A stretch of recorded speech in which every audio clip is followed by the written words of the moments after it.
Good morning, students. Today we will start off with yet another topic, that is mole concept. This is a very last topic with respect to this particular chapter and an important one. The mole is the amount of a substance which contains as particles as in 12 grams of carbon 12. What do I mean by this? Now, 1 mole is nothing but it is the amount of substance that is present in 12 grams of carbon 12. So here it is nothing but 1 mole is nothing but amount of substance that is present in 12 gram of carbon 12. Okay, now here you should remember the carbon 12 is used as a standard. So this is a definition for 1 mole. When I say amount of substance, this substance could be in form of atoms, ions, molecules. Okay, here when I say substance, it could be in form of atoms, ions or molecule. So 1 mole is nothing but amount of substance that is present in 12 gram of carbon 12. Now if I ask how many number of particles are there in 1 mole, then your answer will be, so number of particles present in 12 gram of carbon 12 will be 6.022 into 10 power of 23. This is also known as Avogadro number or Avogadro constant. I'll repeat here, the number of particles that is present in 1 mole of a substance is this, that is 6.022 into 10 power of 23. And mole is nothing but it's the amount of substance that some amount of substance present in 12 gram of carbon 12. There is lot of difference between amount of substance and particle. A mole represents 2 things. 2 things can be found using mole. One is it represents a definite number of particles. Okay, we know 1 mole is nothing but it has got so many number of particles. And second is it represents a definite mass of a substance equal to an atomic mass of an element or molecular mass of a compound in grams. Now before I explain this particular concept to you, you need to understand these 2 concepts. Then you'll understand this particular point. Now, gram atomic mass of an element is nothing but it is the atomic mass expressed in grams. It is nothing but atomic mass expressed in grams. For example, for oxygen, we saw that atomic mass was 16 U. Now, whenever we are representing atomic mass in grams, so it will be, the U will be replaced by G. All you need to remember is this. You're writing the atomic mass, but instead of writing U, you will write G. That represents atomic mass of an element in grams. For calcium, it is 40 U. Atomic mass is 40 U. Since we are representing it in grams, it will be 40 grams. For chlorine, it is 35.5 U atomic mass. Since we are representing it in gram, we have to write G instead of U. Same way, gram molecular mass of a compound. For water, it is found to be 18.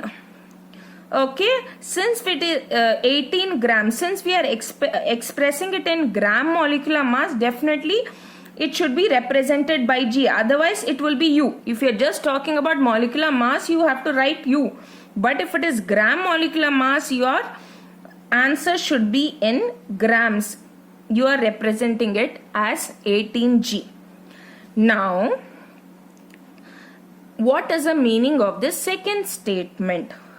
Now, whether you take 16 grams, 40 grams or 35.5 grams, all this represents 1 mole.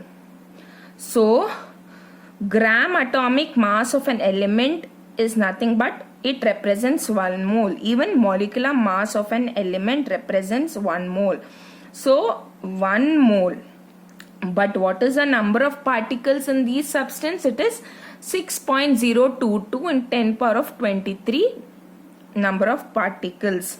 So it represents a definite mass of a substance. So 1 mole is also talking about the definite mass of a substance, that is nothing but atomic mass or molecular mass in grams. So 16 gram, 40 gram, 35.5 gram all represents 1 mole.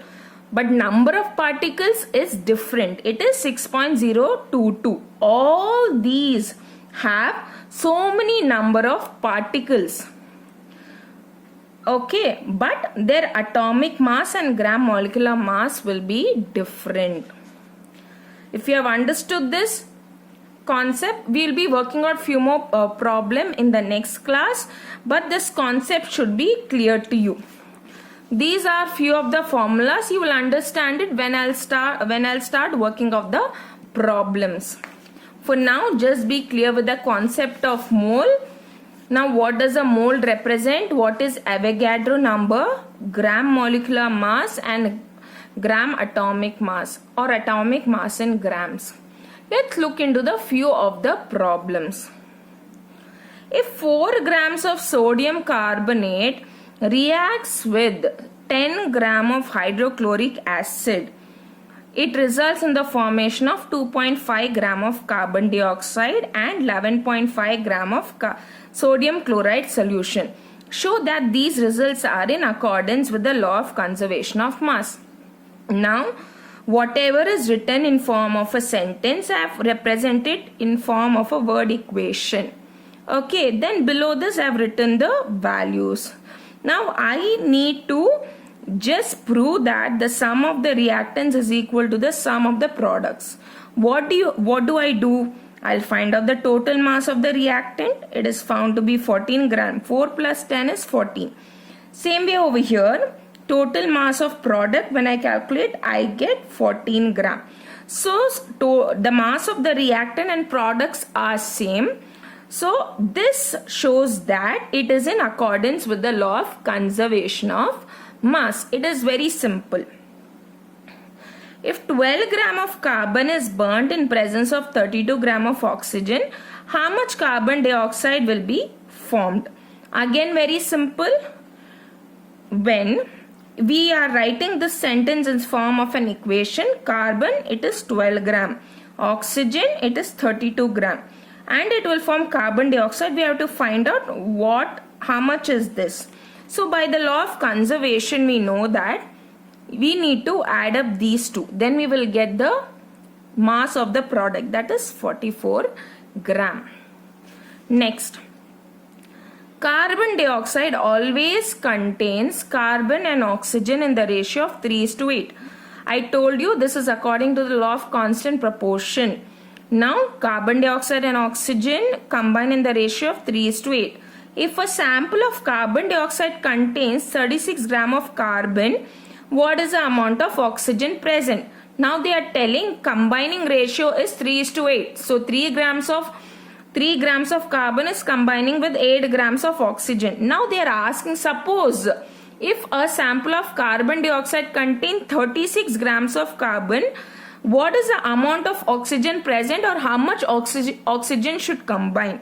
So we can also write 3:8 as 3 divided by 8, and now they have given 36 gram of carbon.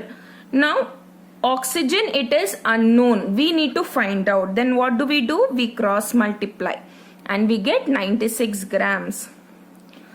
When 3 grams of carbon is burnt in 8 grams of oxygen, 11 gram of carbon dioxide is produced. What mass of carbon dioxide will be formed when 3 grams of carbon is burnt in 50 grams of oxygen? Which law of chemical combination will govern your answer? Now whatever sentence you have given, we are representing it over here. Carbon and oxygen, they are combining in the ratio 3:8 and CO2 is 11 grams. Now they're telling 3 grams of carbon will always react with 8 gram of oxygen to form 11 gram of carbon dioxide. This is fixed according to law of constant proportion. Now whatever is remaining, that is 42 gram of oxygen, will remain as it is. Okay, they are telling you about, if you read the question carefully, they are telling when 3 grams of carbon is burnt in 50 grams of oxygen, which law of chemical combination will govern your answer? Students, it will always combine at the ratio of 3:8. Okay, and even if the oxygen is 20, 30, 40, still only 8 gram of oxygen will be used because it's combining in a definite proportion. So over here 42 grams of oxygen will remain as it is.